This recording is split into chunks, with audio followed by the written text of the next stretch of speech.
Your Honor. You are the former Undersecretary for Administration of the Department of Education. That was during the stint of former Secretary, Vice President Sara Duterte. Do you confirm? Major General, Major General, former Major General Nolasco, Nolasco, you're recognized by Mempin. the chair. Mr. Chair. Mr. You- Chair? Please answer the question of Congresswoman Listro. Yes, Your Honor. So you confirm having been appointed as Undersecretary for Administration of DepEd. That was during the time of former Secretary, Vice President Sara Duterte.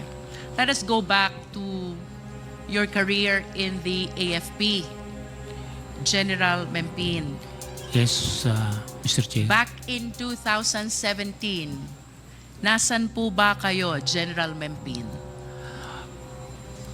In 2017, ma'am, initially I was assigned in 10th Infantry Division as the Chief of the Governance and Strategy Management Office effective January 2017. Then by August of the same year, I was designated as the commander of Task Force Davao in Davao City, Mr. Chair.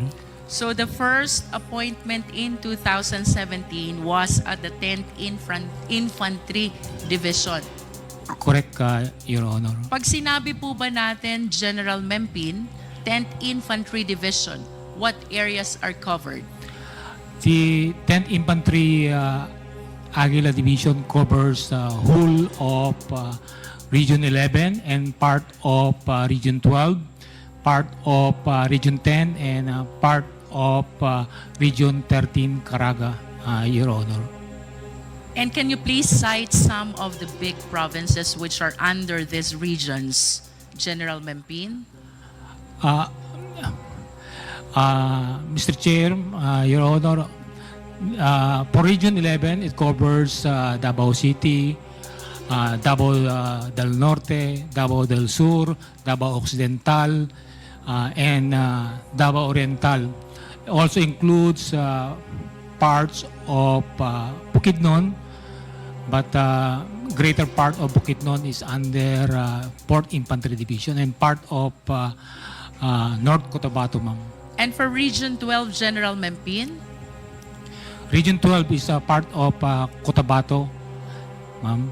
And Region 13? Region 13 is part of Agusan Sur and a part of Surigao del Sur, ma'am. Can you please be specific about the inclusive period when you were the commander of the 10th Infantry Division, which covers regions 11, 12, and 13?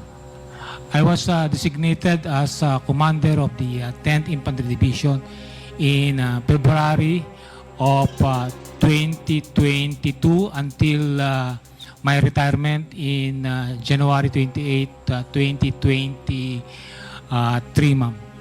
Your Honor. And Earlier, Mr. Chair. you mentioned about 2017, and you were likewise at the 10th Infantry Division. What specific assignment do you have during that time?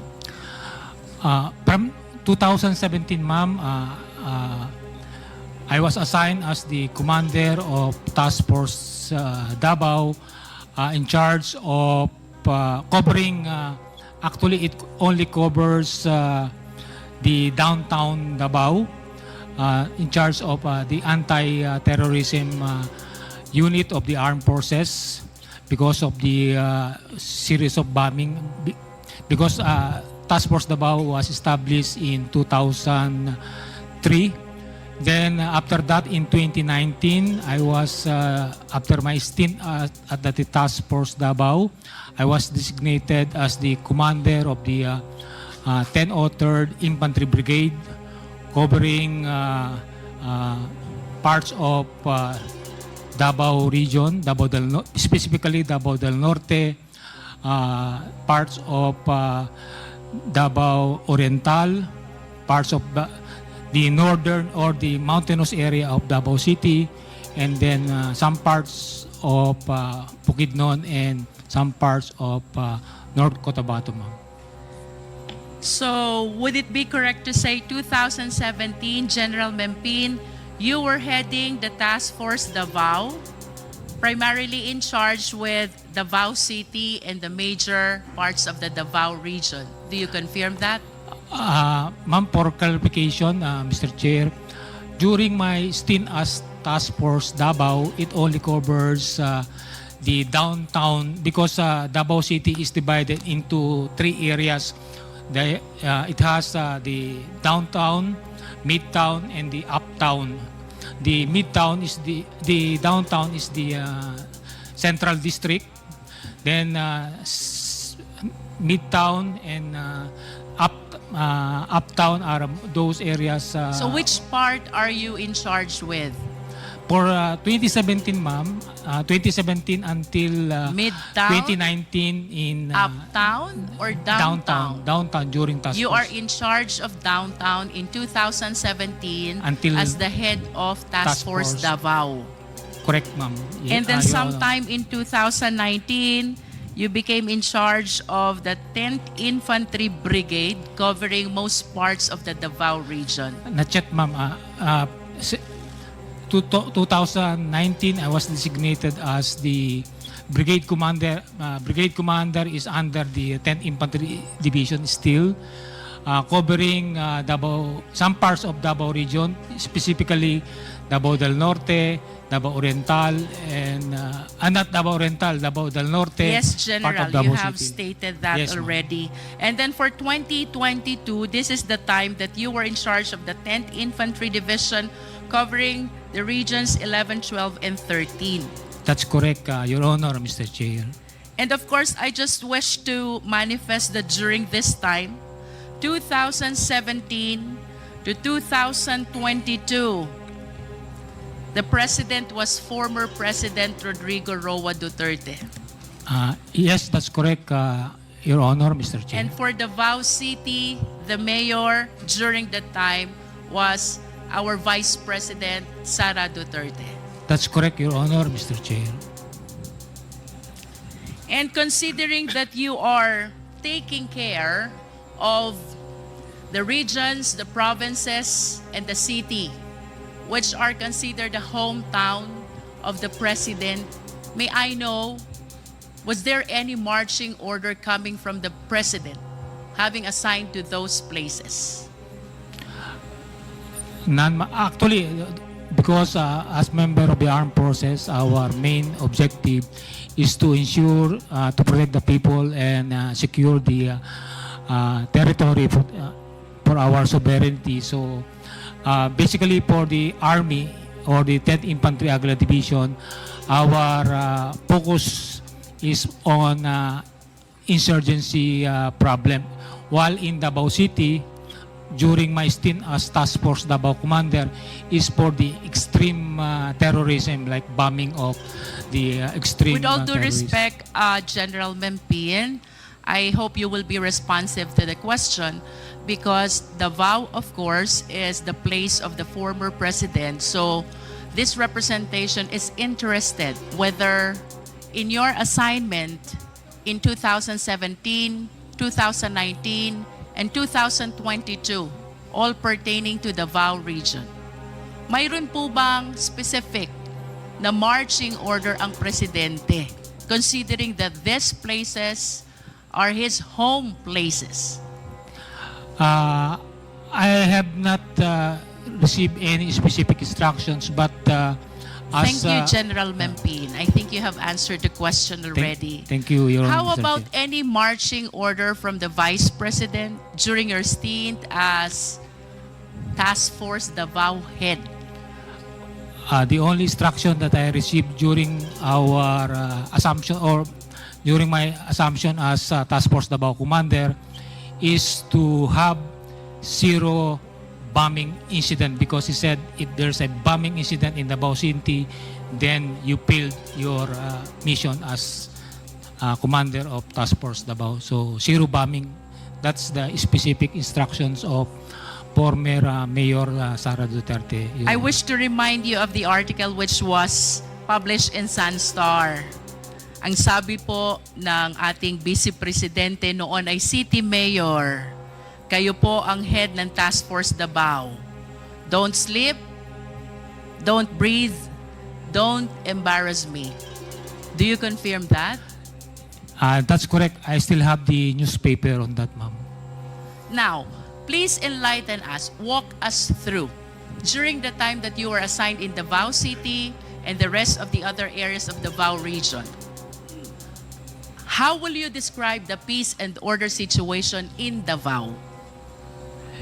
In Davao City, ma'am, actually, when I first arrived, because I was also assigned in Davao region for a short stint in 2008, the first thing that I noticed in Davao... With all due respect, Mr. Chair, let us remind our resource speaker to be responsive to the question. We are asking General Mempin about the status of Davao with respect to the peace and order situation during your time as the head of Task Force Davao. I think that is 2017 until 2019. For the Davao, downtown Davao, ma'am, it is very peaceful, but still the threat of terrorism is there. So the existence of Task Force Davao is still... In the scale of 1 to 10, 1 being the lowest and 10 being the highest, how peaceful is Davao? 10, ma'am, because up to now, no 10. incident of terrorism. So that confirms the description of Colonel Garma in one of our hearings that Davao is one of the most livable city in the Philippines. You agree with that? Yes, Your Honor, Mr. Chair. And of course, you're one of the reasons why you are able to maintain, or you were able to maintain, such level of peace and order in Davao City because you were the one in charge, the partner of the LGU. May we ask, General Mempin, ano po ba ang mga programang ginawa ninyo sa Davao City to be able to achieve the level 10, the highest score in terms of peace and order that you just gave to Davao City? To be candid about it, ma'am, actually, I just continue what my predecessors have done, because when I assumed in 2017... General Mempin, kindly focus on the programs. Ano po yung programs na inyong in-implement? Number one, ma'am, is continued collaboration with various stakeholders, particularly with the Muslim communities in Davao City, to ensure that there will no slippage of probable or would-be bombing incident in Davao City, ma'am. Any other programs, General Mempin? Of course, continue information awareness to all the residents, or not only residents, but people visiting Davao. Because right now, the term right now is culture of security, where security is everybody's concern, and not only of the security units like the AAP and the Philippine National Police, ma'am. I assume, General Mempin, that you were able to implement a lot of programs for you to be able to achieve that level 10 peace and order situation. So aside from the collaboration with Muslim communities and the information awareness dissemination, can you please cite more programs which you recall were very significant in your achievement of the level 10 peace and order in Davao City? Yes, ma'am. Number one is collaboration, information awareness, then continued meetings with or exchange of information with intelligence units or security units in Davao. Continued collaboration with the business sector, because they are the one who needs to be convinced that Davao is safe for the investment to stay in Davao or increase of it. Then, of course, you continued presence, because actually the word do not sleep. We continue patrols in Davao City, mobile, fixed checkpoint in Davao Airport, and even business establishment when there are major engagement. Task Force Davao is always present. And of course, we continue to make our personnel professional, because whatever programs you have, if the people, meaning our soldiers, is not professional in handling, like for example, we always conduct checkpoint operations, and we always ask indulgence of the inconvenience that we have caused to the passenger and into the drivers entering Davao City. So that's all part of our programs to ensure that everybody is cooperating to ensure that no bombing incident will occur in Davao City. I wish to make a recap of what you said, General Mempin. You mentioned collaboration with Muslim communities, information, awareness, and dissemination to all residents, meetings with other intelligence units, collaboration with business and other sectors, presence of patrols, and presence with all other professionals to make sure that no bombing incident will happen in Davao City. You confirm that? That's correct, Your Honor. And these Mr. are Chair. the reasons why you were able to achieve the level 10, the highest score for the peace and order situation in Davao City. You confirm? Yes, Your Honor, Mr. Chair. And I must say, Mr. Chair, General Mempin, na ito rin ang dahilan why I wish to conclude pinagtiwalaan ka ng noon ay City Mayor and now our Vice President, Sara Duterte. Yes, Your Honor. Level 10 score is something that I am sure you will be able to gain the trust and confidence of whoever is the local chief executive of the area to which you are assigned. You agree with me? Yes, Your Honor, Mr. Let's Chair. move forward, General Mempin. Kailan po kayo nag-retire sa AFP? I retired last January 28, 2023, Your Honor. January 28, 2023. And I understand you entered the Department of Education during the time of VP Sara Duterte. You confirm that? That's correct, Your Honor, Mr. Can you Chair. please enlighten us? Ano pong appointment ang nabigay sa inyo during your time in DepEd? First, ma'am, I was appointed as or recruited as consultant of Department of Education from April. Can you please expound? Consultant on what matter? I was a highly technical consultant because I came from the armed forces, and our former secretary and vice president consider me as an asset in collaboration or engaging the security sector. And you believe, General Mempin, that it was your career in the AFP, which was considered by then Secretary of DepEd why you were hired as the highly technical consultant. That's correct, Your Honor. If you Mr. can Chair. still recall, General Mempin, ano po ba ang trabaho ng isang highly technical consultant as you were made to understand during that stint in the Department of Education?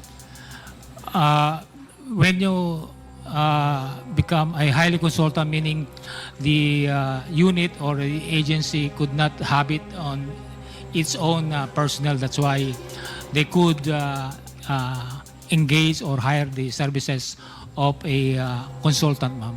For the information of the Filipino people, General Mempin, please allow me to share the functions which were under your position as highly technical consultant. 1, provide high-level policy advice on topics agenda that are confidential in nature. 2, provide guidance, technical oversight, and expert advice to DepEd in the development of various programs in all levels of governance on safety, and security. 3. Engage and collaborate with other departments and security-related services. 4. Submit monthly status to OSEC. And 5. Perform other duties related thereto. Would you agree with me, General Mempin, that as highly technical consultant, your mandate is to make sure that the need to promote and ensure safety and security is well addressed? That's correct, Your Honor, Mr. Chair. You confirm that. Yes. And having confirmed that, tama po bang isipin, you are the one in charge also of the confidential funds of the Department of Education? That's not correct, Your Honor, Mr. Chair. Then, General Mempin, if you're not the one in charge of this confidential fund, then who is or who was?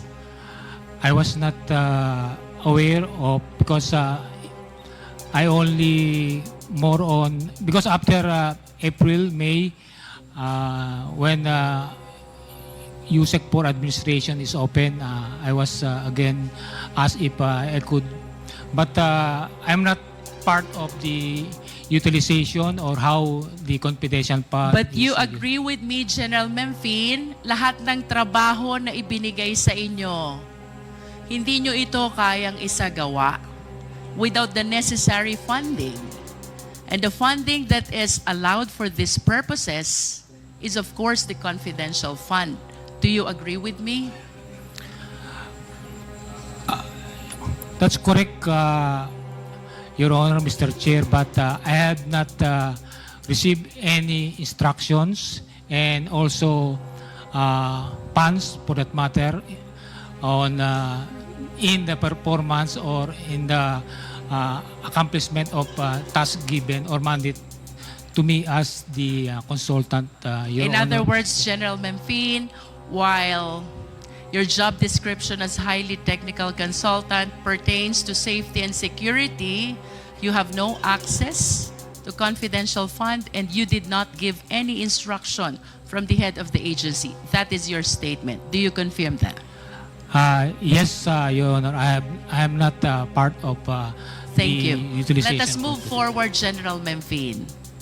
Kanina may na-mention po kayo. After some time, you were appointed as the USEC for administration. Did you apply for this position? No, ma'am. I was recruited by the former Secretary and Vice President. Balikan ko po yung highly technical consultant. Of course, you expressed your desire because a notice of award was given to you to be the highly technical consultant. Aside from you, General Mempin, meron pa po bang iba na nag-express ng desire to be engaged as the highly technical consultant? I'm not particularly aware of other consultant that express their willingness, but I do believe there are other consultant that the Office of the Secretary has tapped. I understand. How about with respect to your appointment as USEC for administration? You said you were chosen? You confirm that? I was recruited, yes, ma'am. You were recruited. Who recruited you to become the Undersecretary for Administration? The former Secretary and Vice President Sarah, Your Honor, Mr. Chair. And would you know why? Bakit ikaw ang napusuan, nabigyan at pagkalooban nitong pagiging Undersecretary for Administration ng Department of Education? As to the reason, the actual reason behind it, I was not aware, but I can surmise the trust and confidence that she has on me. That is maybe correct. the reason, ma'am. The trust and confidence that you were able to establish as head of Task Force Davao in 2017 and being the the one in charge of the 10th Infantry Division in Regions 11, 12, and 13 were very significant, not only in your engagement as highly technical consultant, but in your appointment as well as Undersecretary for Administration of DepEd. We agree on that, General Mempin. Yes, Your Honor, Mr. Chair. As a matter of fact, to illustrate how the former secretary trusted you, may I ask, are you aware of Department Order number 78, General Mempin? Yes, ma'am. What is Department Order number 78? It's about the procurement, ma'am. With all due respect,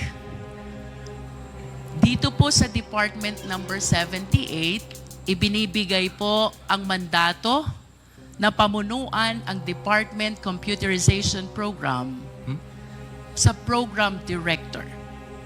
You confirm this? Yes, I stand corrected, ma'am. It's about In other DOC. words, since 2010, General Mempin, ang Department Computerization Program ay pinamumunuan ng Program Director. Ito po ang nakasaad sa Department Order number 78. But because the former secretary trusted you so much on this position of being the Undersecretary for Administration, the DepEd issued DO number 16, series of 2023. Would you like to enlighten us kung ano po itong DO 16, series of 2023? Actually, it's the revision of the Department Order 78, ma'am, Series 2010. It's actually revising the compositions of those for the procurement. To be specific, General Mempin, with all due respect, ano ho ang pinaka-significant na naging pagbabago in terms of the DepEd Computerization Program from DO 78 to DO 16? It's not only the director who decides for the procurement of Department Computerization Program. For the information of the committee, General Mempin, it is clear that from DO number 16, the management of the department's computerization program was transferred from the program director to the Undersecretary for Administration, and that is you, General Mempin. That is how the former secretary trusted you. A policy which has long been existing for 13 long years, 2010, was suddenly changed, transferring the management of DepEd Computerization Program from the Program Director to the Office of the Undersecretary for Administration. Do you agree with me? Yes, ma'am. Ma'am, can I elaborate, Mr. Chair? Yes, please. Please continue. Actually, before the computerization program is because actually we notice some issues in the DCP procurement, particularly in terms of the members. So, because there's a huge amount of money involved in the DepEd computerization program, so it was agreed through the executive committee as a collegial body to elevate the authority of deciding the DepEd computerization program from program director to but basically the program director is actively involved in the decision I making. understand, General Mempin. Now let us go to the DepEd computerization program. Per fiscal year 2023, mayroon po kayong report. Ang sabi nyo, the delay and underperformance in procuring the ICT packages for 2023 were mainly due to the reconfiguration of the original specification and modifications of the package contents. You agree with this? Yes. Because this is in your report. But I wish to ask General Mempin, how come in your physical target versus accomplishment, kindly show on the screen, ito pong fiscal year 2023, this is your time as the one heading the DepEd Computerization program, simultaneous with you being the Undersecretary for Administration. 0% po ang accomplishment ng DepEd Computerization program. Can you please enlighten us on this? Actually, ma'am, nandito po yung director ng ICTS, but to give you insight on the performance, because ma'am, when we arrived in DepEd 2023, actually it's still the 2022 DCP programs being processed because of the delay during the 2022 because of the change of the administration. So actually, ma'am, late 2023 na po na process completely yung May we know why, DCP. General Mempin? Of course, we understand from the records na yung 2023 budget, hindi nyo po na-utilize, and that is the reason kung bakit naka 0% ang accomplishment rate. May we know the reason why?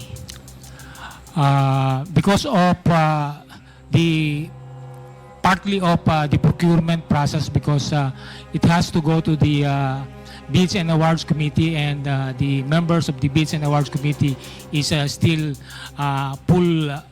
hands in full in terms of the DCP 2020. But of course, you realize, General Mempin, the value of this DepEd Computerization program with respect to the learning of the students who are supposedly relying on this. Tama po ba? That's correct, Your Honor, Mr. And to Chair. complete the picture, General Mempin, I wish to share to the committee, mayroon po kayong na-procure 44,638 ICT packages and DepEd packages sa taong 2022 and 2023. Ngunit ayon sa annual audit report ng COA, ang na-deliver nyo lang is 16,580. This is not even one half of what is supposed to be delivered. So to make it clear, General Mempin, na kapag procure po kayo ng 44,638 ICT packages, but per report of COA, ang delivered pa lang is 16,580, equivalent to 37% of the supposed accomplishment. Can you please explain this? Ma'am, Your Honor, Mr. Chair, if I may request the Director of ICTS, because I was not already out of DepEd since July, so I'm not aware of the updates in terms of deliveries with regards, so that maybe General we could Mempin, have with a all due good picture. respect, the procurement happened in 2023. Yes, ma'am. Ibig sabihin, nabili na po ito. 44,638 ICT packages. You were still with DepEd. Yes, You ma'am, but resigned only last July 2024. Tama Yes, po ba? ma'am. From your perspective as Undersecretary for Administration and the one heading the DepEd Computerization Program, ano po ba naging appreciation nyo dito? Anong naging dahilan why you were way below the supposed accomplishment when in fact, ang dami nyo naman palang nabili? Or, if I may rephrase the question, nasan po yung nawawalang ICT packages? Your Honor, Mr. Chair, during the 2023, only the DCP 2022 was processed, procured, and only started delivering in late 2023 2023. And actually, only the first three... In both dates that you mentioned, General Mempin, you're very much connected still with the Department of Education. Yes, ma'am. So I'm explaining that during the 2023, ma'am, the DCP 2022 is prioritized, so it's only being deliberated or processed in the procurement. And late of October, there were only 3 lots of DCP which were successfully bidded out, and 13 was Mempin, processed in 20. If I may interrupt, let's simplify the question. The 44,638 ICT packages were procured during that time. Only 16,000 were delivered. Nasaan po yung iba? Ma'am, because the 3 lots supposedly delivered during December and early January of 2024 were subject to request for extension of some of the supplier, which we were not Mr. Chair, convinced. I lament that General Mempin could not give a clear and complete account of this 44,638. And I still have a lot of questions to raise. So may I just request General Mempin to please submit a written accounting of this 44,638 ICT packages with respect to their current whereabouts. Simple lang po ang question, General Mempin. Nasaan yung 44,000 minus 16,000 na ICT packages? Moving forward, Mr. Chair. General Mempin, I wish to raise questions about the DepEd confidential funds. There is such an AOM number 2024-15. This is dated February 1, 2024. Out of the 150 million confidential funds that were given to DepEd, only 3 quarters were utilized. That is equivalent to 112.5 million. Are you aware of this, General Mempin? I just made aware during the hearing about the confidential fund because I was not directly involved in the... Okay, but at least you can confirm that in the General Appropriation Act of 2023, DepEd has 150 million budget for confidential fund. You're aware of that? Yes, ma'am, as member of the EXICO. And out of 150 million budget for confidential fund, only the first, the second, and the third quarter were utilized. That is equivalent to 112.5 million confidential fund. You're aware of that? I was made aware of that, Your Honor, Mr. Chair. And sometime in February 2024, nag-issue po si COA ng Audit Observation Memo. Ang sabi po dito, there is such a 75 million disallowance na na-justify po nila later on.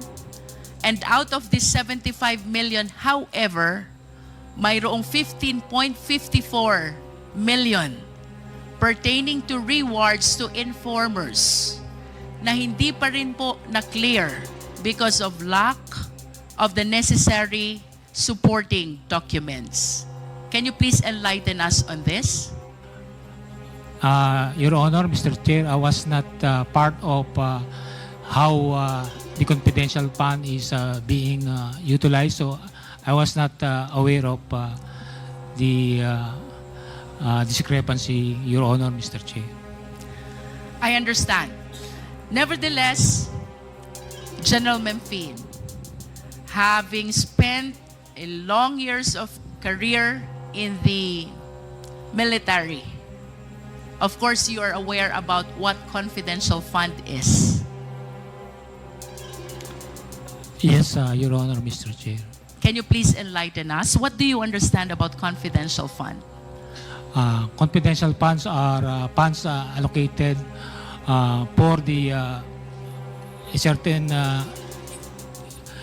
units or organizations for its security, maybe and other in the furtherance of its mandate, particularly those who cannot be gathered through the regular means of acquiring, for example, information. And how will you differentiate confidential fund from intelligence fund? Your Honor, Mr. Chair, in my opinion, intelligence fund are specifically have program being, although it's not being elaborated, but it has go to the programs of organization, for example, the law enforcement unit, the armed forces, and even the LGUs. While confidential fund has more on flexibility, but as we discussed, there is certain protocol SOPs being followed under the JMC 2015-01. To recap what you said, General Mempin, and please agree with me if I am correct, no? Both have a purpose of addressing the safety and security of the nation. Tama po ba? Yes, Your Honor. However, confidential fund is given to civilian offices. Tama? Yes, Your Honor. While intelligence fund is given to military offices. Tama po ba? Military and other law enforcement Yes. units, ma'am. In other words, they have the same purpose, confidential and intelligence fund. That is to take care of the national safety and security. However, magkaibang opisina ang gumagamit. Kapag confidential fund, it is given to civilian offices, at kapag intelligence fund, military and, like what you said, law enforcement offices. Tama, General Mempin? Yes, Your Honor, Mr. Chair. But we have to share also that under Republic Act 7160, the Local Government Code, the LGUs are given confidential fund as well. They're authorized to have and utilize confidential fund. You must be aware of this because for the longest period of time, nandun po kayo sa Davao, and I understand like any other LGUs, nag-utilize din sila ng kanilang confidential fund. You agree with me? I don't have the exact information, but I do believe they have. They are using confidential funds in furtherance of their mandate in respective LGUs, ma'am. Remind lang po natin, Mr. Chair, because this was flashed already in the previous hearings. Ito po yung, should I say, escalation of confidential fund of the City of Davao starting from 2016, 144 million. 2017, you were already the head of the Task Force Davao, 294 million. And then 2010, nandun na po kayo sa 10th Infantry Division. They have 420 million confidential fund in Davao City. And then 2018. And then 2019 to 2022, consistent na 460 million confidential fund. Napakalaki po nito, General Mempin. Puntahan ko po yung 2017, 294 million. You were the head of Task Force Davao. Pwede po bang malaman how you appreciate the utilization of the 294 million confidential fund? Again, ma'am, in my to be candid about it, Your Honor, Mr. Chair, I was not aware of how the confidential fund is being utilized or implemented. But I just wanted to report to the body that the LGU of Davao, even before and after my terms being supported in terms of logistics, meaning our vehicles, the maintenance of vehicles are coming from the LGU, and if there are major activities like gathering, like Kadayawan, Araw ng Davao, all the security elements involved in the securing Davao City and its major events, the LGU is providing support in terms of meals and logistics, meaning fuel to our vehicles, ma'am. In other words, General Mempin, all the activities that you raised earlier, collaboration with the Muslim communities, information dissemination, meetings with other intelligence units, collaboration with different sectors, presence of patrols, and coordination with other professionals. These are the activities which were supported by that 294 million in 2017. I have no idea, but because aside from Task Force Davao, there are also members of the Joint Task Force Haribon. At least, those activities were part of the expenditures of the 294 million in 2017. Do you agree? I believe so, ma'am, but I'm not 100% sure. Thank you. Now let us go to AOM 2024-15. Ito po yung na-mention ko kanina, General Mempin, na mayroong disallowance na 75 million. Out of 75 million, the basis of the disallowance of 15.54 million is the lack of supporting documents for payment of rewards. Reward to informers. And in response to the AOM, nakatanggap po ang COA ng certification galing sa 4 na AFP officers. 1 is Colonel Moransing, 2 is Lieutenant Colonel Sangdaan, 3 is Colonel Panopio, and 4 is Major General Pahaw. Mayroon pong pinapa-explain ang COA na 15 million. This is about payment of reward to informers, and then in response, nag-submit po ang DepEd ng 4 na certification. General Mempin, can you please enlighten us? What are these certifications all about?